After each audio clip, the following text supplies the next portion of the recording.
अरे कब से भूख से मेरी जान निकली जा रही है। ये बहू क्या कर रही है? जी अभी देखती हूँ। कोकिला जैसे ही रसोई घर में पहुंचती है, उसकी बहू सुधा फोन पर बात कर रही होती है। अच्छा ये बात है, अभी बताती हूँ इसे। क्यों रे कुलमुही, तू यहाँ फोन पे गप्पे मार रही है?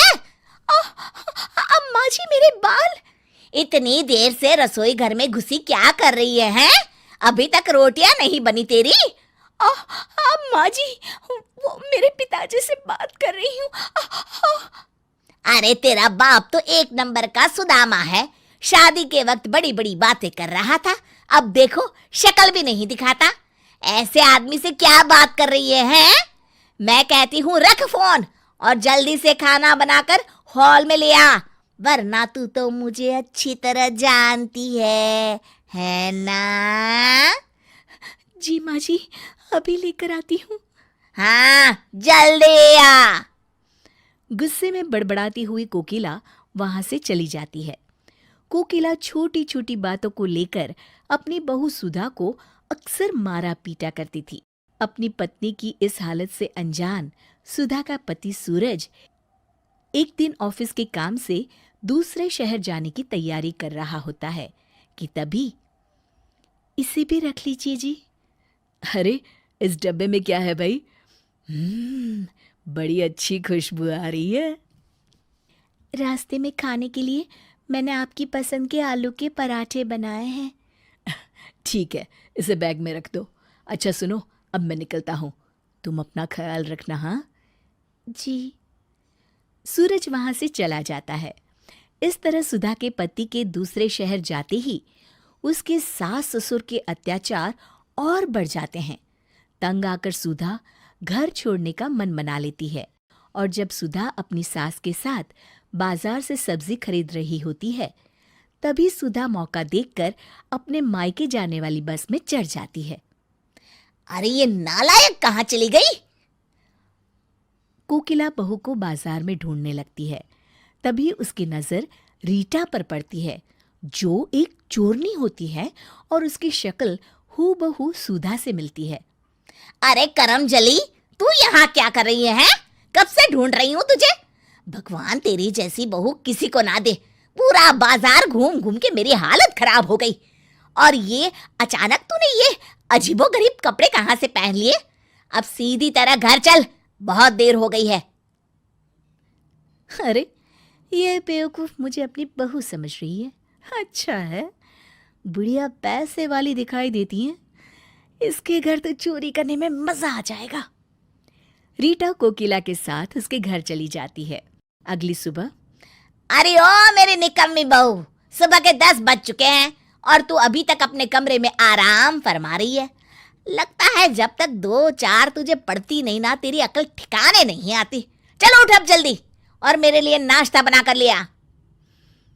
अच्छा तो ये बात है। इसका मतलब है कि इसकी बहू इससे तंग आकर घर छोड़कर चली गई है। ये तो एक नंबर की चांडाल सास है, इसे तो सबक सिखाना पड़ेगा। अरे तू पागल हो गई है क्या बुढ़िया, जो मुझे नाश्ता बनाने के लिए बोल रही है? नाश्ता तो आज तू बनाएगी और मैं खाऊंगी। हाँ देखो किस तरह जबान चल रही है इसकी, हैं? अरे सासू माँ, सिर्फ जबान ही नहीं बल्कि हाथ पैर भी बहुत अच्छी तरह चला लेती हूँ। तुमने सुना कोकिला, आज तो ये कुछ ज्यादा ही बोल रही है। आप हटिए जी, देखती हूँ मैं इसे। अरे रुक जा कलमुही, अभी मजा चखाती हूँ मैं तुझे। कोकिला एक छड़ी लेकर रीटा को मारने के लिए आगे बढ़ती है। रीटा कोकिला के हाथ से छड़ी छीन लेती है। अरे ओ बुढ़िया, आज मैं तुझे ऐसा सबक सिखाऊंगी कि तुझे तेरी नानी याद आ जाएगी। ये ले। अरे मर गई रे। अभी तो शुरुआत है। ये ले और ले। अरे मर गई। हाँ हाँ, और जोर से चिल्ला। ओए माँ, मर गई रे। अरे आप खड़े खड़े क्या देख रहे हैं, मुझे बचाइए। अरे ये क्या बचाएगा तुझे, मैं इसकी भी अच्छी मरम्मत करूंगी। ये ले खुस्सड़ बुड्ढे। अब मर गया रे। क्यों, मजा आ रहा है ना? अब पता चला कि दर्द क्या होता है। आज से तुम दोनों घर के सारे काम करोगे, समझे? अरे तू जैसा कहेगी हम वैसा करेंगे। बस बस, और मत मार। हाँ बहू, हम दोनों मिलकर घर का सारा काम कर दिया करेंगे। हम तुझे कभी कुछ करने के लिए नहीं कहेंगे, बस हमें छोड़ दे। ठीक है, आज के लिए इतना काफी है। अब मैं अपने कमरे में आराम करने जा रही हूँ। 15 मिनट के अंदर चाय नाश्ता मेरे कमरे में आ जाना चाहिए। अरे बहू, अभी लेकर आती हूँ। रीटा कमरे में चली जाती है। अगले दिन से उस घर की दिनचर्या पूरी तरह से बदल जाती है। रीटा सुधा के सास ससुर से घर के सारे काम करवाती और खुद मजे से आराम करती। अरे बुढ़ापे में मुझे क्या क्या करना पड़ रहा है। कोकिला, अगर हम बहू को इतना नहीं सताते तो आज हमें ये दिन नहीं देखना पड़ता।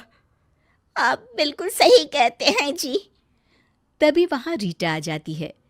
सुधा के सास ससुर रीटा के पैर पकड़ लेते हैं। अरे बहू, हमें माफ कर दे। हमें हमारी गलती का एहसास हो गया है। भगवान के लिए अब हम पर अत्याचार मत कर। हाँ हाँ बहू, हमें माफ कर दे। तू तो हमारी बेटी समान है। अरे अगर माफी मांगनी है तो अपनी बहू से जाकर मांगो, जो तुम दोनों के अत्याचार से तंग आकर अपने मायके चली गई है। मैं तो उसकी हमशक्ल रीटा हूँ। क्या तू सुधा नहीं बल्कि उसकी हमशक्ल है? हाँ, मैं उसकी हमशक्ल हूँ। मैं समझ गई। शायद हम दोनों को सुधारने का यही सही तरीका था। हम आज ही जाकर अपनी बहू को ले आएंगे। चलो जी, चलते हैं। हाँ हाँ, चलो भाग्यवान। इस तरह सुधा के सास ससुर सुधर जाते हैं। शिक्षा जैसे को तैसा कभी ना कभी मिल ही जाता है।